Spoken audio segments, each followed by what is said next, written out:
don't think we're late. I think we're on time. By 16 seconds. Not a beer. Just so you know, when I'm on Zooms for work or Teams for work, if I have to work from home, which unfortunately isn't frequently anymore, and I like pop the top of a seltzer, I'm like, not a beer, just so no one thinks I'm drinking at work. It's crazy. I mean, kind of have to. Well, just be careful, Gotta be careful. I'm also going to get a drink. Okay. I'm an inconvenience. Cooper's off to get a drink. I'm James. I'm Cooper. That's Cooper. Welcome to our Sunday Shadowdark Show. Our Sunday Shadowdark Show. Huzzah. Also not a beer.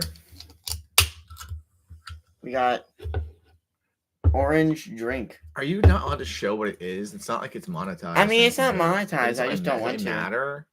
How is it that even though you you move the chair, you still can't be on camera correctly? I don't think this is right. Well, tonight we're talking magic items by demand. What's up, Paul? He's angling for a licensing deal. Yeah. A request last week by Montana Squires was to put in this week the magic items, and we're going to generate some magic items for you. My hair is a complete disaster. This is called It Was Under a Hat today during the game, and now it's a mess. This is called You Performed a Marching Band Show in 70 degrees. I did not do this. You did that. In 70 degrees. Yeah, oh my God, in 70 degrees. Okay, but our jackets are like really heavy. So. With a heavy jacket. Oh, the marching band. You saw what we were wearing? It felt like 80. It was 70. It felt like 80. The real feel was 80. It was 70 feels like 80. All right, we're talking about marching bands. Just kidding. We're talking about magic items today.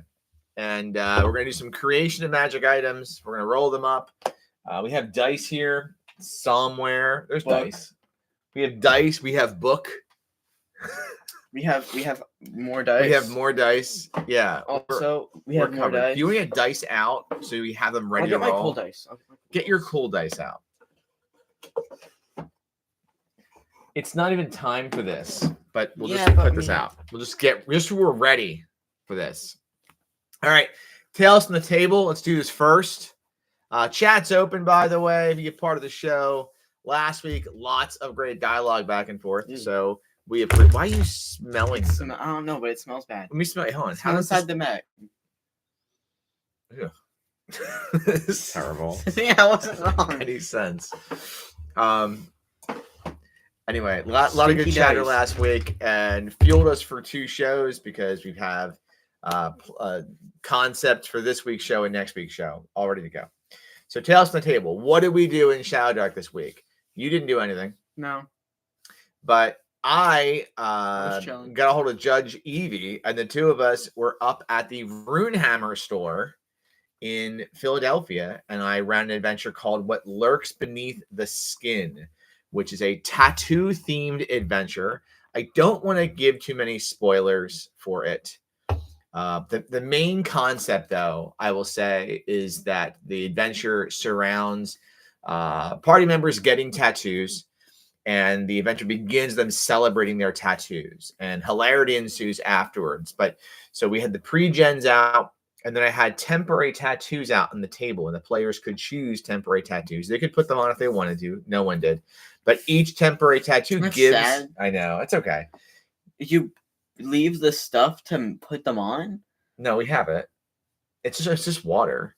Yeah, but you need actually something to... You need a wet paper towel and water. It's not hard. You didn't have you should have had all of that. No one wanted to do it.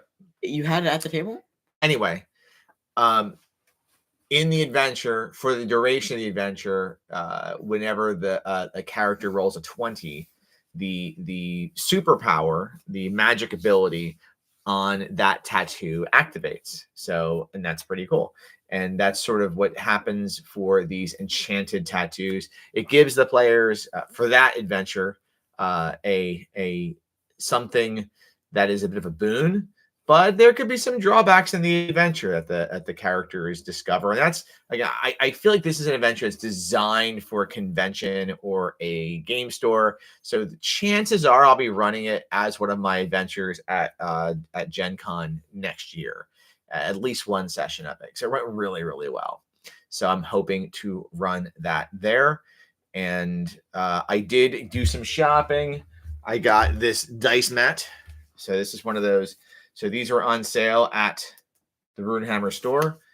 And you open it up and it's a nice surface. And what's great is the Runehammer dice are enormous. Why are they so big? They're really big. They're really, really big. They're not like heavy dice either. Well, what's great is plastic. If you go to our Instagram page at Living for Crits, you can see the pictures from the store. It's a little dark inside of Hank's store. So it was nice to have the ability to have big dice to see. I also used our light up dice that I have and I got for my birthday last year. So, but this was a purchase, and I may have gotten a gift for another kid there for Christmas, but I can't say what that is. Christmas. Yeah, Christmas. So it was a great day at the store, and you had a really good game, a really great group of players. So shout out to Paul and to Steven and to John and to Peter. I think he went by Pete. He's PD Pete on the Runehammer Discord server. Peter. Yeah, that. So, and then Evie for a great game. And then, Cooper is back in action, back in the thick of it for Shadowdark, kinda next week, because we're making characters next weekend. We hope. I would think it'd be funny if we made your character online, and you had to stick whatever that mess was that you rolled. But that would mean we all know what I'm gonna choose. Yeah, a ranger. I know. So tonight, though, was my 75th Shadowdark game today. So that's 75, the big 7-5er. I'm the big number. KW says putting on temporary tattoo at an RPG game around Halloween sounds like a good way to find yourself in the remake of the D&D cartoon. Do you know how the D&D cartoon worked? No. You know what it was, though? With Hank the archer and the acrobat and stuff. You don't remember? So there's a D&D cartoon. You're aware of that, right? Yeah, I knew there was one. You've seen it. I've seen in a couple episodes. I was really young. How they get into the realm of Dungeons and Dragons is they ride a Dungeons and Dragons ride at an amusement park, and it takes them into the land of Dungeons and Dragons. That's what happens. It was the 80s. Well, I went back to that today. I will say that at the store, the rolling today was really terrible. The first two rolls were ones. Paul says anyone who watched that cartoon would never believe in the quadratic wizard. Yeah, that wizard in that game, what a hot mess. Stop messing with your socks. I'm not. You are. I'm not. Just picking your feet online. All right, so we are done with Tales from the Table. Let's move on to making some magic items. All right, we're going to do this. It's a miracle. We're 8 minutes in. We're on topic, right? Yeah. So, Shadowdark, right? Why would you roll up a magic item? Cooper, why would you roll a magic item up? Because magic. That's a great reason. How wonderful you are. You're just really on top of everything here. Any other reasons you want to do it? Magic. Mm-hmm. All right. So under treasure, which is found on page 267 of the Shadowdark book, pull out your Shadowdark book and take a look. Why would you roll up a magical item? I got this one. I'm good. I got it. You said take out your Shadowdark book. So the first reason is you're trying to think of something to add to the table. So some kind of magic item. You're stocking your dungeon and you're trying to add a few things that and you're just really starting from scratch, because you can start from scratch in this book. You can just start rolling, and we're gonna, you could, where is it here? Under the magic item generator on page 282, you can just start rolling random magic item qualities, personalities, etc. And there's a descriptor page as well. We're gonna do that here in a second. You may also have rolled up a wizard character, and your wizard you roll a 2 on your talents, which gives you a random magical item, which would be anything you get out of this book, this thing here. You may also have rolled a magical item on one of the treasure charts. So the 0 to 3rd level chart says one of the things you can roll is +1 armor. The party got it today in the game, and it says benefit and curse, which we need to make sure you roll up a benefit and a curse. This is also the source of, I think, on the Arcane Library Discord server, the chatter around the bag of holding having a virtue and flaw, whether or not, since those are usually attributed to intelligent items, should that bag of holding have a virtue and flaw, which I say yes. So, and then finally, the final way you might get a magic item in this book is maybe, you know, as a I guess as an award, as a reward, you know, and you really want to. I guess that was linked to the first way. I think I already covered the ways. My counting's off today. It's been a long day. We're going to start rolling some magic items. All right. So let's roll one from complete scratch. Okay. And we're just going to see what happens if you just start rolling. How many of the, which dice from scratch? You're going to need D100s to start. So the risk of rolling a magic item from scratch is that you could potentially be rolling something that is way powerful compared to like the power level of your game. Like if you roll +1 armor off the 0 to 3rd level treasure chart, it says that armor has a virtue and a flaw. You know, I'm sorry, it has a benefit and a curse, and it's +1. That's all you're going to get. You're not going to get something in there that's super powerful. But when you're rolling completely random, you have no idea what's coming. So actually, roll a D6 first. This is the type of item you're getting. Roll a D6. So Cooper's character finds a magic weapon. So page 292. Really funny. But before we do anything, Cooper, we need to see if this magic weapon has any qualities, any benefits or curses. So roll 2D6. 5 and a 6. 11. You have 1 benefit and no curse. Now, does your weapon have, it says here, a few magic items are conscious. So we're going to roll to see if your magic item is. So I think not every magical item needs to be conscious. I usually like to make my magic items have the ability of having a personality. So you're going to roll 2D6 again. So we have Crap. We have 1 benefit and 4, 3, 7. 7. No personality. It is not intelligent. All right. So let's give this thing the name. Now you can just name it whatever you want, but we can name it with the random generator. Cooper, roll a D20 3 times.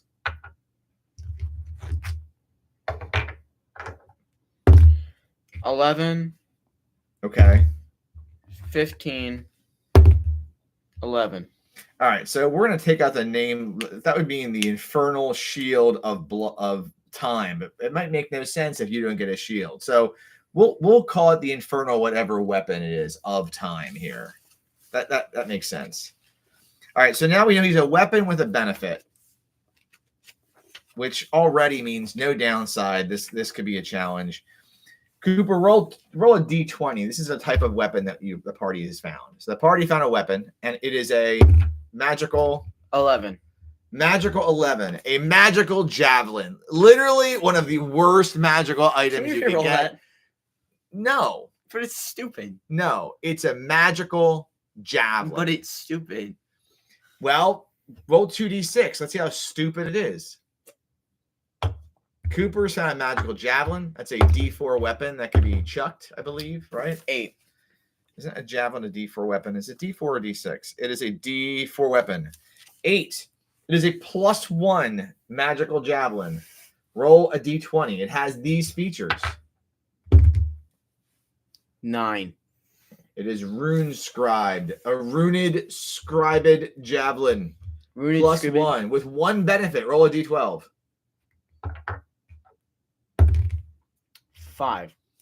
That when you hit a creature, you learn its true name. Frank.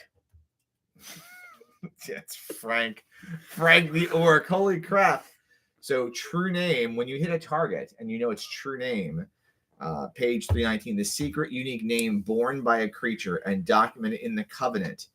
You have advantage on all attack rolls and spell casting checks against a creature whose true name you utter. So that's actually a pretty useful item. You hit it with a javelin, and at that point in time, all your actions have advantage against it. That's a pretty cool magical item. Because, yeah, it's only 1d4 damage, but to have advantage at everything else, like think of it as like you're a fighter, you chuck it at it, and then you go in there and you do everything else to it. That's pretty useful. What?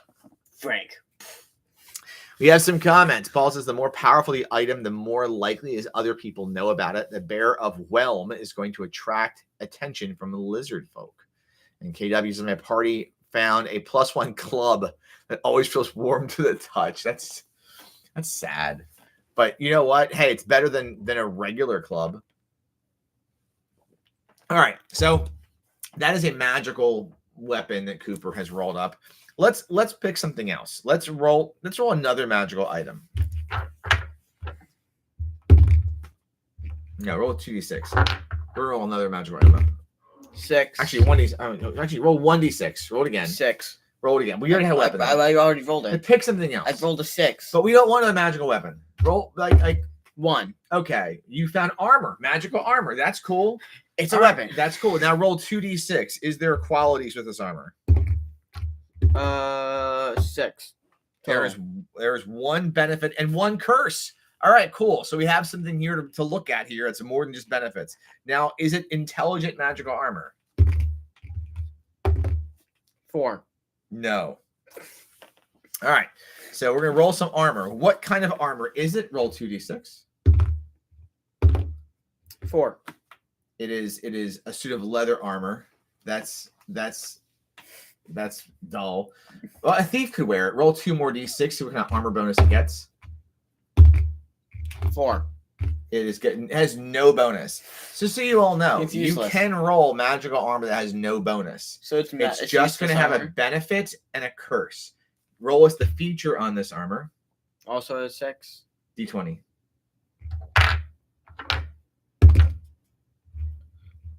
6. It is faint arcane runes. I guess it's similar to the other item. Now roll 2d12s. The benefit of this +0 magical armor is 2. That checks to stabilize you are easy. So if you're dying, this stuff helps. It helps to wear this. The curse is there's a secret 1 in 6 chance each NPC ally will betray you. So it's like, oh, you might live, but you also might die. Yeah, fair. Now, there are charts for every type of magical item in here. You essentially can have armor, potions, scrolls, utility items, wands, and weapons. And these random charts Any crossbows? Well, you can definitely roll a magical crossbow. You could have rolled that, but you didn't. You're pointing at bolts. Well, crossbow right there. So what I like to think about in this game, essentially, is your random items. I like to roll those up when you are... when you find them at random moments of your game, when you have a random encounter that might spark that's the treasure that you found on the creatures or the encampment, or if maybe you're working on the fly and you want to just gift the party something. Again, you any point this is a GM, you can take a step back and say, you know what, I'm going to cap this magic weapon at a +1. I'm going to cap it at a +0, but make sure it's a benefit. What I would say, though, is that, number one, if you're letting the players roll this, okay? So if you as a GM say, hey, real quick, because these don't, remember, it's up to the GM here, right? If you are trying out with a magical weapon and you really quick want to give the party something cool and say, you know what, yeah, you guys find a magical short sword. It's +0, nothing too crazy, and it's made of star metal. And the benefit is you can cut or smash through any material. So they have this razor that's not really a great fighting weapon, but cool for utility. Just throw that together, and you've got a cool and unique item. Because if you start rolling and you roll a 12, for instance, on a weapon bonus, you could end up with this really powerful +3 item in your game, and maybe you don't want that at first level.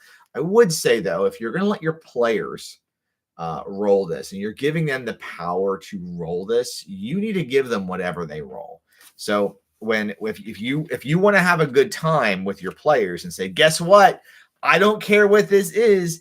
Go ahead and roll it at complete random. Here's leather armor that has a really good benefit, yet the curse completely counters the benefit. So it's useless. Well, what I'm thinking is a really powerful item. Let's say you roll weapon and you get great sword. You get weapon bonus +3. You have just a benefit and no curse, and you roll the benefit of nothing. No, not nothing. Like double damage to dragons, and the dragons that'd be really cool. I have the crossbow. Where's the item that isn't that kind of similar to that? The what? I have the crossbow. Oh, here it is. Behead the enemy. Behead the enemy with a critical hit. That's what Isabella has on the sword. Yes. Had. Now, behead the enemy on a critical hit. This is one of those spots that new GMs beware. This is one of those things that you can totally break the balance in your game. You know how like if you're playing certain games like Skyrim and you can break the game a little bit. You know, there's games you can just kind of hack the game. Mm-hmm. All right. That magical item can break your game. And I'm going to tell you where. I'm just trying to find it here. So there is a mode of play. I think it's pulp mode of this game where you can, I know it's pulp mode, but I can't find where it is in the fracking book. Where's pulp mode? Where's modes of play? Let me find it here. Modes of play. It's on one of the first page, I'm pretty sure. It's not. Why? It's under page 111. It's weird. Okay, sorry everyone. Pulp mode. You can use a luck token to turn a hit into a critical hit, coupled with the weapon benefit of when you hit a creature, you behead an enemy on a critical hit. Just beware that if you have someone with that power, that ability, and they can behead with a luck token, any big bad is getting beheaded. It's like the devil. Yeah, so like the devil. Oh, Womp. Oh, I missed. Oh, I hit that one. It's not a critical. It is a now. luck token. Yeah. Paul's is a whole lot of Hydra showing up in that campaign. Oh, you're also saying here's a question. Would you always disclose detrimental effect or curse? If the player uses Detect Magic and spends the time on Detect Magic to learn what the thing does, yes, because Detect Magic, if you focus for 2 rounds, you discern the general properties, full barriers block the spell. I usually tell players what it does for 2 reasons. First off, I think it's funny at that moment to figure it out what it is. And this is one of these curses on the chart, not like some other random curse, but like something that's in the book here. The other thing is that I tell them about what no, I can't think about it. I had 2 reasons. The one was because I think it's funny, and the other one is I can't remember. It was just in my head. Do I have COVID brain still? I don't think I can have COVID brain still. It's been too long. What was that? It's been too long. Yeah, maybe. That was like what, a month ago? Yes, I tell them. I don't see any reason not to tell them. Unless there's some kind of like campaign arching curse thing I want to put in there, some like story-wide curse, like this blade is going to summon all of these lizard men and things like that. So yeah, I usually tell them what the curse is if it's the curses out of the book here. So keep an eye out for things that could like break your game, and then you have the magical items that and it does say in the back here. So designing magic. Hey, Brian's here. Brian McKay's here live from Australia, where it's the morning. So magic items, under design magic items on page 296. This is to come up with something on the fly, like from scratch. You know, you want to be careful about you don't break the tone. Don't make anything that has dark vision or light, and takes away the time pressure of the Shadowdark, light situation. And then understand that the item you have if you take away like the need to use gear slots, like if you give too many gear slots away, you have like two things you can give gear slots: a bag of holding and a portable hole. If you have gives too many gear slots, you're breaking the whole gear slot, the need for gear slots essentially. So be mindful of that. Under magic items, though, you have a whole bunch of magical items. You have all kinds of lists, all kinds of things you can throw into your game. Most of them have benefits. Some have flaws. Some have personalities. Some have curses. And you can kind of look at something here if you want to add it to your game. You can add it as is, or you could add it as something that maybe you can make a couple twists to it. I have added weapons to our game that are twisted a bit into something that maybe it wasn't how it was written originally, and I made some modification. For instance, Isabella's sword, I believe I took it as another sword, and I made some modifications to give her that sword. I'm trying to find it here, but I probably won't. We're not the most organized tonight. What was that? It was the flying carpet is in there. That's a dangerous item. I wonder if we play with it right. Yeah, watch out with flying carpets. That can overpower the game, as we found out last week. So, but yeah, I mean, magic items in general are pretty easy to generate into your game, and whether you roll it straight up or you roll it completely from scratch. I do really like the concept of players having the chance to roll, and then letting them spend their luck tokens on those rolls. Whether I want them to do it the whole way down, like from the start of making a magic item to the very end, I don't know. I'd sooner say, hey, Cooper, you get a +1 magic weapon with a benefit, no flaw. Go ahead and roll the 2d6 to see what it is, and boom, boom, boom, it's done. If that was the result of rolling 100 on a D100 on treasure table 0 to 3. You don't start getting anything cool on that table, by the way, until you get to around an 88 or higher, it looks like. And as you extend in level, that bonus goes lower and lower. What is the lowest of the treasure roll thing? The lowest? I forget. A bent tin fork. But then at level 10, can't you get like a bag of dirt? The highest is the staff of Ord. Can't you get like a bag of dirt? Not in here. I don't believe it's a bag of dirt. I think you're thinking of the time we played Shadow the Demon Lord. So it's funny though. Whether this was exactly what folks were looking for on going over magical items, I think magical items are pretty straightforward in Shadowdark. I think there's not a lot of game breaky stuff in there, and I do feel like it's one of those things where if you're going to run the game more deadly as it should be run with a higher risk, there should be higher reward. Better chance to if the party is really working for something and working to become amazing, and they roll up and you gave them a chance to roll an amazing magical item and they get it, then let them have it. And then, maybe if it is really powerful, kind of to the point earlier that Paul made, if it is really powerful, come up with a story around it. Maybe the first level characters are delving and find a +3 amazing magic sword. I'm reading the Tainted Sword and the Dragon's Tomb, the Mystara books that came out in the early 90s. If your characters found Wormblight, this +3 magic greatsword that has just this great benefit, do double damage against dragons, and they're running around with it for a few sessions, just being amazing. Maybe the knight that owns that sword shows up and wants it back, and that's a whole story in of itself. KW says I had to step away for a minute, so if you already talked about it, I'll go back and replay. If you get an item with a personality, how do you handle intelligent items? That is a great question, and we have had our fair share of intelligent items in Shadowdark. So the one thing in Shadowdark does not have really is that whole concept from 2nd edition and 1st edition of the creature can the weapon can take you over. If you remember magical swords in old D&D, if it had an intelligence higher than yours, you could take over your personality. How does that work? Let's say, Cooper, you have found a magic you've had a magic crossbow with a personality. Let's roll up its virtue and flaw and its personality traits. Okay.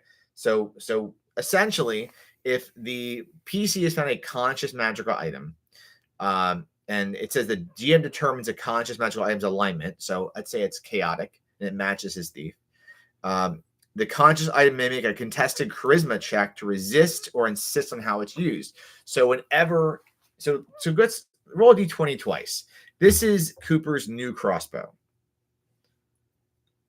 Can you roll the d20 twice? On top of that, it's bent weird. Cool. What'd you roll first? 7. So it occasionally remembers useful ancient history. That's cool. Roll it again. The flaw is 16. That it purposely goes magically inert when it's mad at its wielder. Now roll a d4 twice. What's up, Neon Glitch? Neon just showed up. 1, 2. It's a polite blade, a polite crossbow. You have found a polite crossbow that's knowledgeable of ancient history, and it gets mad. And when it's mad, it goes inert. It does not work. So how would you handle it? How I would handle it is first off, is the contested check. So if Cooper's character is trying to use this crossbow, and the crossbow is very polite, and Cooper, his thief, is not being polite and chaotic. You're being a jerk. But let's say you're being a jerk, and the crossbow decides, I have manners. We're not working until we have this out. I would almost treat a magical weapon like a married couple. And I'd say the crossbow does not work until you've had a good conversation. And you can say, well, you know what? I'm going to use it anyway. What happens if I keep being a jerk? Will it want to file for a divorce? It might. And that divorce could be a contested charisma check. So you'd roll charisma versus its charisma. Its charisma is a +2. It just says the charisma's +2. Only +2 +1. Just a +2. You roll a d20 +2, and it gets a d20 +2, and you get to roll a d20 plus your charisma modifier. And that's if you see if you can make it work or not. Otherwise, the polite crossbow may not work. So it's very simple. I think all in all, we've as a community that is learning to play this game, and we kind of discussed it today at the Runehammer store. There's a lot that is simple to this game that moves quickly. You aren't, if you know, work off of what you roll as the virtue and the flaw for the magic item. Our players in our monthly Shadowdark game, one of them has a bag of holding that has the flaw that it can do just that. It can go inert if it's angry at its wielder, and it's a bag of holding, so it just doesn't open things anymore. KW says, I was not expecting fantasy couples therapy being the response to that question, but fair. If you really want to have there be more to it, I think that's fine. I would say that if you're going to shift the rules and magical items, maybe make it either a mode of play where everyone at the table knows it. And that can be something you discuss early on. Hey, party members, players, just so you know, I've modified the magical items a bit. They work a bit differently. So you have some at the table that I like to announce modes of play, for instance, before being with any new group, just to quell any potential rules lawyering from other Shadowdark GMs or in other systems, DCC judges or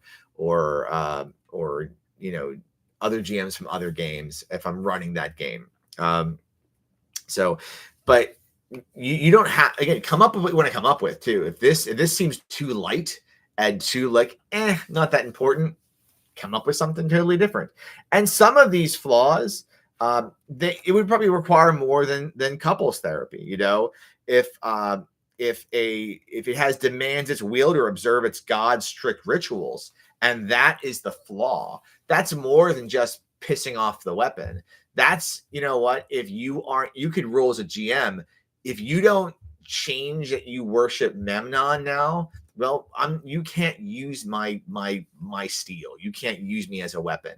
That's going to be a challenge, right? And maybe the PC has to convert to use that weapon, especially if it's a cool weapon. This is where some of the crappy items would suck. If you had a +0 club, all right, that the benefit of the club was that it had advantage on initiative rolls. That's all it had. It was a +0, but it wants you to convert to another religion. you might be trying to sell that club. You might not be keeping it. So yeah, it just isn't for your group. So any more questions on magic items? We're gonna move on to the next part of the show here, but toss them our way.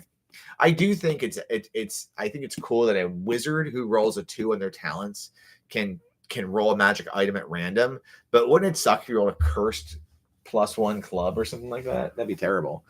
All right. So moving on to questions from the void. So as we continue, if you have questions about this, Paul says you might get XP or a boon from the local Church of Memnon. You know what? We didn't talk about boons. Let's cover boons for a second. Imagine for your powers to work, you have to like worship this one god, but for this special item to work, you have to worship another god.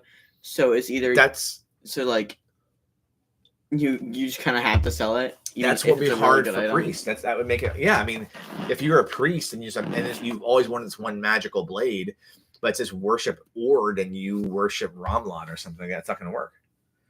Or or it's a whole story and you change your religion to use that weapon. But I think boons.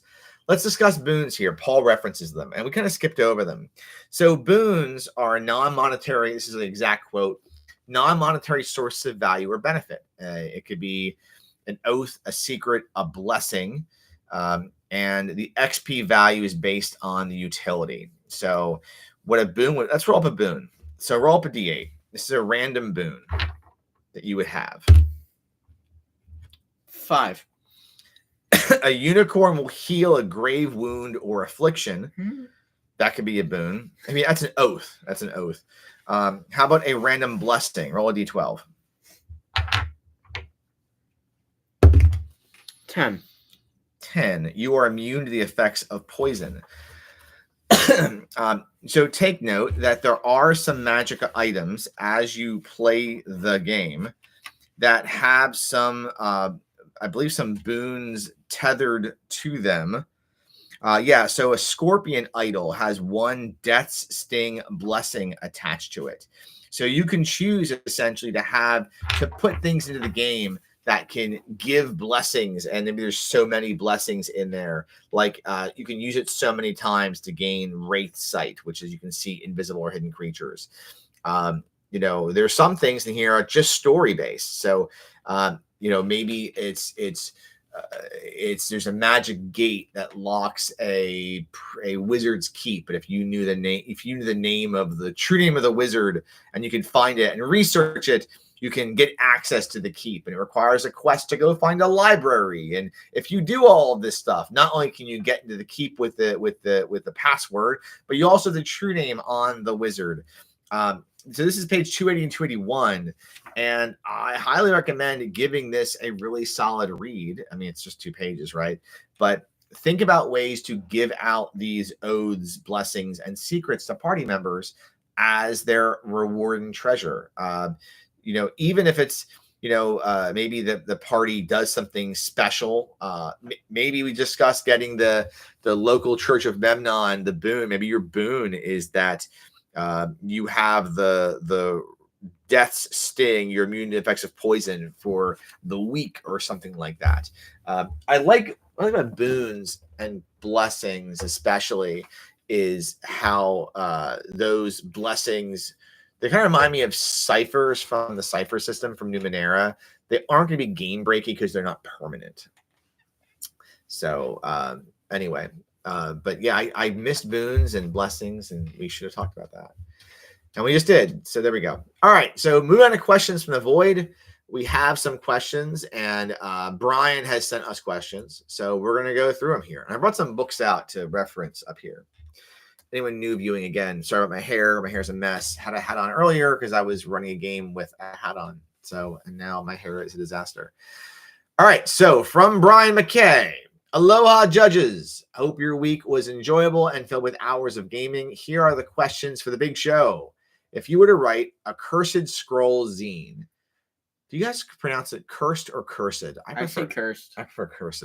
Cursed just sounds wrong. What would you write? Cursed looks just like. Would you have a focus setting and classes monsters? we're going to go through. There's like a bunch of questions here. The first 3 we're going to answer one at a time. We're going to go through this slow, Brian. And I brought out something special for this. So we've got my dream cursed scroll. Okay, we've seen bards, we've seen rangers, but where is our paladin? Why don't we have a paladin yet? You know what a paladin, Cooper? You know what Cooper? What's a paladin? Anyone else gets the reference of what's a paladin? They may have seen a certain Ultima 9 video or video series retrospective. What's a paladin, Cooper? So a paladin was a knight. It was a class from first edition and second edition AD&D. This is back when you rolled 3d6 in order, right? And you had to have a 12 strength, 9 con, 13 wisdom, and 17 charisma roll to even play this class. Back then, back in the old days, you had to roll it. If you didn't have these stats, at least those stats, you could not play that character class. You just couldn't do it. And you had to be a human, and you had to be at the time in those games. Back in those days, there was 2 axes of alignment: lawful and law through chaos, and it's like good chaotic evil. Good, chaotic yeah, evil. Yeah, 5e has that. Yeah. So, what's a paladin? All right. So I would have paladins in the game because I feel like that holy knight is really missing. Highly recommend if you don't have the complete paladin's handbook to get this. I love how it goes into what a paladin's day would look like. I mean, these books, like this book had routine activities a paladin might spend. There's so much for role-playing purposes. But to be this character running around with a freaking jousting lance, oh my god, it'd be so cool. And then also probably annoyance in some situations. Well, I mean, yeah, because but that would be the weapon. I would say that. So you have cursed scroll. Yeah, maybe we can put that javelin that we rolled earlier to use. Maybe you can't joust the javelin. I mean, maybe you have cursed scroll 7 or 8, and it's got paladins. And the rules in there are for jousting and special jousting events. And you've got maybe, I'm trying to think of an ancestry. Maybe it's an ancestry. You have something that's similar to the Azamar from the 3rd edition days, or the Deva from 4th edition days. And as a setting, I brought this out. The Charlemagne's Paladins book. Look at that. I know it says Paladins, but so I have all of the green books, all the historical books. Maybe that resembles Charlemagne's Frankish Empire, and you have this imperial place. So, or stronghold rules, even better. KW says stronghold was always cool. And yeah, Paul, a Knight of St. Idris. I don't think the Knight of St. Idris was like an anti-paladin. You could be a lawful Knight of St. Idris, right? You just have that demon inside you can let free. But I think a paladin with low access to priest magic and special abilities on horseback, but it has to keep certain codes of honor, would be so rad. I would love that. That's my dream. Brian. Paladins. So Cooper, is there any class that, I mean, you don't have quite the experience on this, but do you have any classes you can think of you'd love to see a curse scroll for? Okay, moving on. Would you consider using Shadowdark in a post-apocalyptic setting that might be closer to MCC Gamma World, incorporating artifacts and mutations? If so, what would you look to adapt? I think there is some third-party materials out there for like a post-apocalyptic Shadowdark, maybe, or sci-fi Shadowdark. I have not. I doubt there isn't. Like some. You doubt there isn't. I doubt. There has to be some. Like someone probably has done it. Yeah, it might not be online, but I mean, probably someone's probably done it. I don't know if it'd be something that's up my alley, but only because I'm very hardcore right now in the fantasy mindset. So I don't. And I don't know if I'd want to. I don't know if I was going to run Gamma World, I would use Mutant Crawl Classics. If I was going to run something that's gonzo post-apocalyptic, I would use something that's more designed for it. Because think of with Shadowdark, what are you porting over? You want to bring the light mechanics would you take that with you, or would you leave it behind? In a post-apocalyptic world with batteries, I guess you could have it. I think it would work for one-shots maybe, but I don't know if I do it for an ongoing game. What I might do is if it was like some kind of parallel dimensional thing, or if you wanted to do a like a multiplanar thing, or you want to do something that was maybe like, John Carter, something on Mars, and you have like swords and ray guns, something like that could be interesting to but then again, I feel like with the whole light mechanics in there, that Shadowdark fits in more of that gritty, I don't want to say low fantasy, but lower fantasy world. So I'm not sure what I'd adapt. If anything, I would bring the mutations over into Shadowdark, and then the source of mutations. And I started working on this as a part of my campaign world. I put around this area that a town I'm calling Reliquary, and it's supposed to be tainted with remnants that have fallen from the skies. The idea being ancient astronauts, that whole concept of visitors from other worlds, and a meteorite that's caused a crater where there's this toxic, like Cthulhu-esque Lovecraftian stuff going on. I would bring mutations over if I was doing that, and I believe there are mutation rules out there already that other folks have done. Radiation exposure mechanics, Paul says. Neon Glitch says, I think there's a post-apocalyptic skin for Shadowdark. I'm pretty sure I came across an LFG listing for someone running a game in it. So yeah, I guess it's out there. So go to the Arcane Library server and see who's got it going. There's got to be. Especially with how much Shadowdark has grown in the last year and a half. And another thing that's really exploded in the last year and a half has been like Fallout because of the TV show. Third question from Brian. Mothership update. My deluxe box arrived months ago, but I've still yet to play it. Have you played any Mothership recently?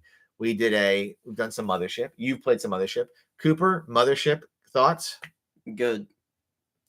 Anything else of a deeper nature you want to say to the audience here? We have viewers here that might want to hear your feedback on Mothership. What are your give us some more in-depth thoughts? Fun.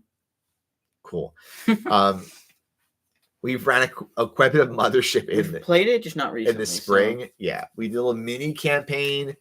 I ran a mini campaign online with some friends, and we played a few games here, just some one-shots. I think Mothership is a great fit. It's been a lot of one-shots. The game really doesn't have a good leveling system, so it's designed for one-shots. It's very high. You really die easy in that game. I remember your first game. I remember one time we did it. When you ran off on your own and you're just smoking boots afterwards. Yeah, because no one wanted to. The only reason I died is because everyone left me. It was Dave. But yeah, we played it in the spring, Brian, and I put Mothership next to, like, if I had, like, right now, it is my go-to sci-fi game. If I'm going to run sci-fi, I do like it. But in general, I have a hard time running long-term sci-fi games. It's tough for me. The only ones I've run are, and you were going to discuss this in a second because you gave us a bonus round, was Numenera. Is the only it's a science fantasy I've run long-term, but even that I have a hard time keeping my brain on that topic for long periods of time. All right. Bonus round from Brian McKay. Buy, hold, or sell. Spring cleaning and almost Christmas time down here. I would like to get your opinion on the following games, books, and whether you recommend to buy these if you don't have them, hold if you own them, or sell if you have them. And I have all right, so here we go. Cooper, you can chime in here. Number one, Numenera. Buy, hold, or sell. Would you buy a copy of Numenera or get rid of it if you had it on yourself? I mean, I'd probably keep it. For a good reason, or because like you get in trouble with your mom if you got rid of it?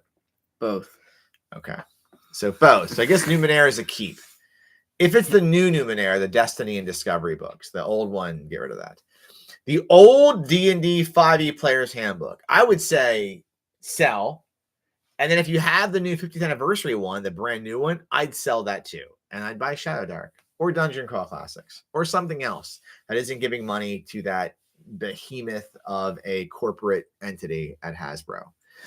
Number 3, Cyborg or Pirate Board. We've never played a board game. No Morkborg. What is that?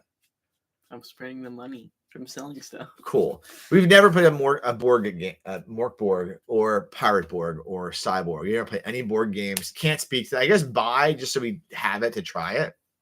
So, yeah, sorry, Neon. We're just not. I mean, Cooper plays 5. He was playing 5e in a club. I have played 6 or 7 sessions of it. Yeah, but then that club not my game. I kind of just like grew away from it. Yeah, because you're in band. Well, no, it wasn't because of band. I just didn't. It's just a group never usually meet up. Fair. Like half the kids were never at the thing. It was pretty much only the club that we would do it. Question 4 is DCC Empire of the East, which I got out to show. This is a tough one because this is a DCC. This is one of those DCC things I have that I'm just kind of like I'm not 1,000% feeling it. I was not a big fan of the Saberhagen books, the Fred Saberhagen books, which kind of tailored my opinion. I mean, the first book essentially was it's a post-apocalyptic fantasy setting, and the first book is, hey, it's a freaking tank. So, I mean, if you want to have your fantasy with more tanks, maybe that's your thing. I would sell it. I have a copy of it because I'm a collector, but I don't need it. And the last question is Rune Quest, which I would buy Rune Quest. I'd try it. So I've never played Rune Quest. I have another book out here. It's like Rune Quest. We'll talk about it in a second. But anyway, there you go. I hope that was a good way to bring it up or to go through your. Thank you for the question. Cheers, Brian. Cheers to you, Brian. Paul says that the hobby needs to differentiate 5e from D&D. The base system is really varied now. C7's Broken Weave. So for me, like I feel like D&D as a term, and I don't want to go too deep into the weeds here. This could be its own show. This could be its own video altogether. Like you say D&D to differentiate 5e 2014 to 2024. I would need to know more about what's changed. And I did not jump into, and for those of you that heard this story, I apologize. I guess turn the show off now at this point. But for those who don't know, so I did all the 3E, all the 3.5. So second edition and basic D&D in the early 90s. And then third, 3.5, and a full 100-plus session, 30-level 4th edition game. And when 5th edition came out, it was the D&D next thing. I skipped it. I just did not. I jumped out of D&D. And I jumped into Savage Worlds and Numenera, and that took me on a path of like games that were like independently indie games, right? Granted, like Pinnacle and Monte Cook games are much bigger now than they were back then, but these were still kind of indie games, bigger indie games nonetheless. But I had this like love for the OSR stuff, so I still would run sessions of basic D&D, of basic fantasy RPG, and I fell into Dungeon Crawl Classics. So when I came back from after like 2 years of not playing hardly any fantasy, I came back into it wanting fantasy, like hardcore, wanting more fantasy in my life, and rather than turning to 5e, I found Dungeon Crawl Classics and ran so much Dungeon Crawl Classics and was running tons of DCC just before I found Shadowdark.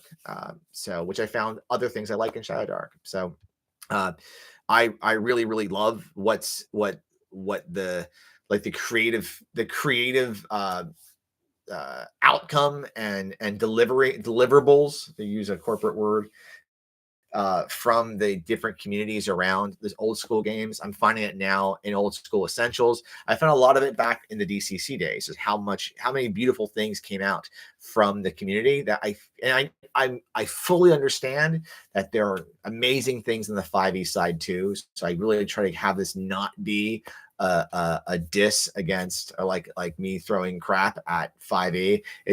I just don't see any reason to give a company like that the money and to support them. So I'd rather still play the older D&D stuff. So to me, like Old School Essentials is hitting that itch for me. Because I've had that itch to play some D&D, like real D&D, and I am, but it's Old School Essentials. It's the same game. It's D&D, yet not D&D. Well, Old School Essentials is D&D as it was, a version of it from the late 80s and the early 90s. It's so I was a rule cyclopedia owner, the red box with the Elmore cover. That was my first D&D. So I like it. Old School Essentials feels like the very first D&D I played. Shadowdark gives me the same vibes from that, but with updated mechanics, which is why I feel like it's easy for us to find players, because when a player that's used to 5e mechanics and advantage and disadvantage and how abilities work, they're going to find a lot of it here. Ben Milton, D&D as folk. I'm with you, John Peterson's The Elusive Shift, but 5e gets tossed around when I think people mean Hasbro. Seems a bit unfair to Kobold Press and Cubicle 7. And you're right. I 1,000% agree. And I think there's some amazing products for 5e that, like, I think that I love Monty Cook Games' 5e take on Talus. And when I ran 5e very shortly, that's the 5e I ran. I ran a Talus campaign. I love the city. I love the lore. It's a lot. I mean, I feel like it's almost too much sometimes. Like there's so much in that one giant book. It's like this thick. But I do love what other game companies have done. I do enjoy and appreciate. I shouldn't say love, because there's a lot about the core mechanics I don't like about 5e, where it's just too much for me. There's just too much on that sheet. If it's for you, and the same thing with Pathfinder, I appreciate what Pathfinder is. I've never played Pathfinder. I don't think I could do it. I think there's too much on that sheet. And what I love about role playing happens to be the things that come up off the sheet. We had a great question today in our Shadowdark game where I was playing an NPC halfling that was giving the party information about something. Super chipper, super upbeat, was sharing all this stuff about like the fish he was trying to sell and trying to talk the party into buying fish. And when the player asked the halfling, well, do you know so-and-so? And the halfling got real quiet and like, no, of course I don't know who that is. And he's like, can I make an insight check to see if he's telling the truth? I'm like, well, rather than that, as a GM, how has my pitch changed? Like, I'm trying to get you to stop rolling and to start role playing, and nothing wrong with the former if that's how you want to play. All right. Paul says best game I've played in decades is Dolmenwood. I did I didn't kickstart Dolmenwood. I didn't like get into that version of old school stuff until this summer, where I started buying up a bunch of OSE stuff as I wanted to expand my old school repertoire. I've been playing a lot of old school stuff a while back, but out of just DCC and then Shadowdark. So I have quite enjoyed what I've seen in Dolmenwood, but I will put off reading it until I get the books for it.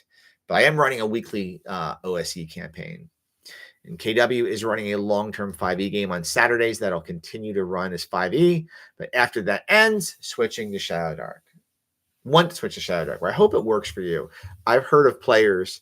Hey, Evie's here. Look at that. Evie showed up. And about Vinny.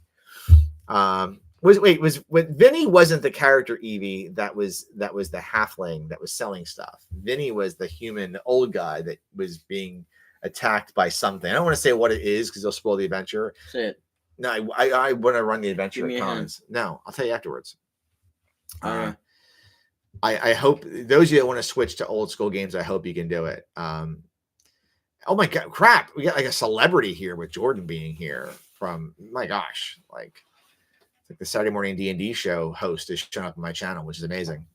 You can ask a check mark. I know, because Jordan's freaking amazing. Jordan is the whole reason. Listen, so for those of you who don't know, first off, make sure you aren't following like every channel he's got. He's got a couple that you need to watch him. But like, I would not understand DCC Dying Earth if not for Jordan. So I would not get it. All right.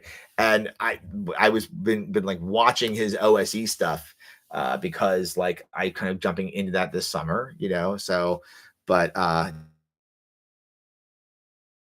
definitely an awesome dude and awesome YouTuber. I'll say this, I how to phrase this. I don't want to phrase it in a way that's a put down, because I don't feel like one of the things. I'm not trying to soapbox. I'm just gonna say it. I keep backing up. Like, I'm not being careful to say it. If you want to play more old school games, it can be very hard to get new players into that who are there for the 5e. So just understand that if you want to play a Shadowdark game with an existing group of players, that might be hard. You might need to create a new group to do that. I had to create new groups to play Numenera and Savage Worlds and then Dungeon Crawl Classics, because everyone was so D&D centric, and they were all jumping in from 4e to D&D next in when I was looking to make that switch in 2012 and 2013. So I think you need to be willing to maybe make a step out of your group. Okay. Now I for whatever reason, I have no issue doing that. And I want to play what I want to play. So I'm not going to be stuck playing a game I don't want to play. It may sound cold, and that could just be how my brain works. But I do hope that if you want to play something else and you want to play Shadowdark or Old School Essentials or Dolmenwood or Dungeon Crawl Classics, education about the game is really important. Making sure you're not putting down D&D is also important, or not making fun of people. Edition wars never helps. Never saying this game is best because your game sucks, you should play this. I don't know of any player who's ever switched to another system because they've been told their game sucks and you should play something else. So that never works. I've never seen that work. Telling something that something sucks, but it might have worked once. Maybe. But there are folks that want to play D&D in its current form for a lot of reasons, and they're very valid reasons. A lot of people use D&D Beyond.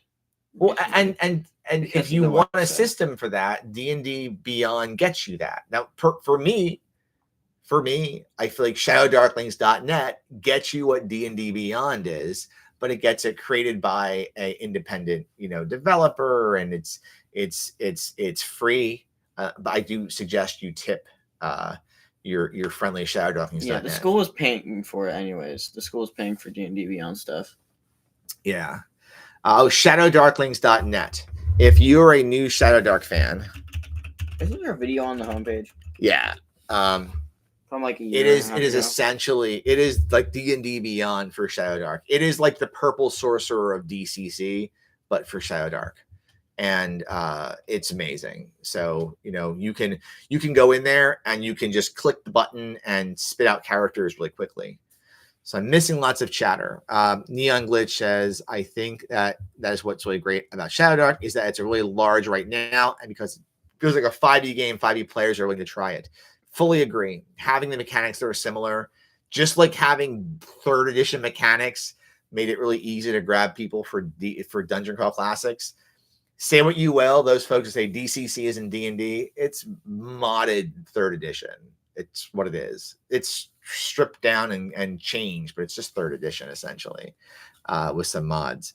Paul says, agree on the desire to run the old school mode of play. The dials on our almost all 5e based systems are super heroic.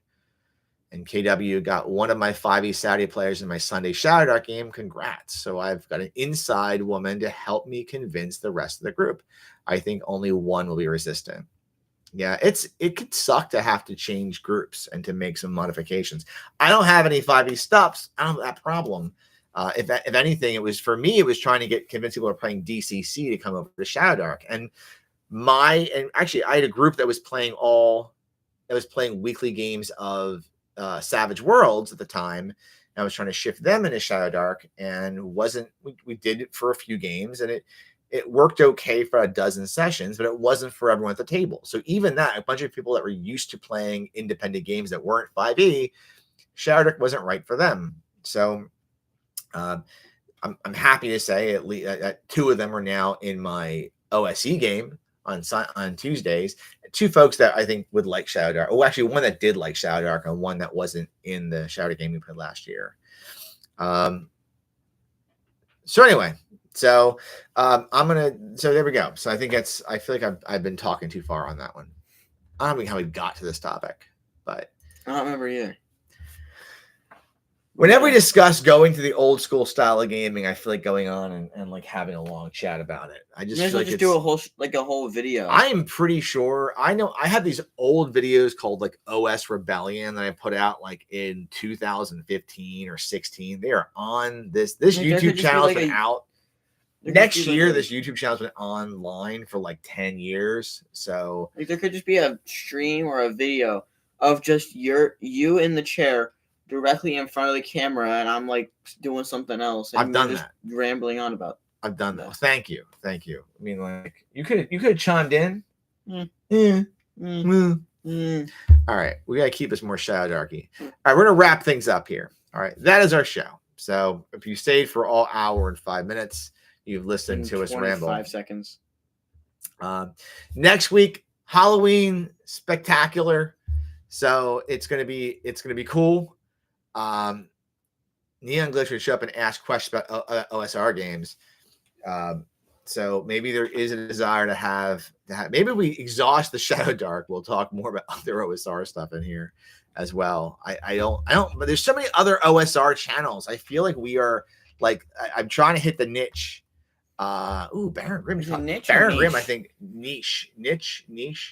Baron Grimm just ran some Ravenloft. So with Shadowdark. So, and my mom is here. Look at that. My mom showed up. So like that's a shoe. Yeah. So it's a great shoe. My mom says shoes. Great shoe. I love shoes.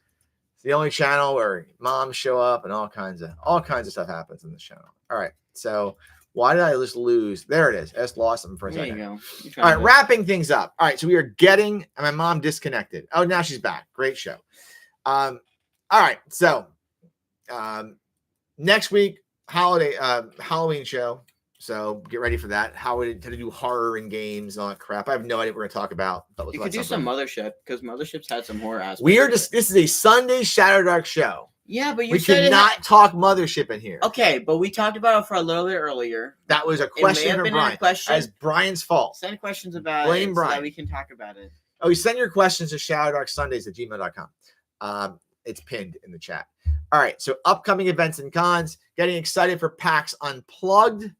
That is coming, but both games I've got are sold out. But get some events submitted. That'd be awesome to see more Shadowdark there.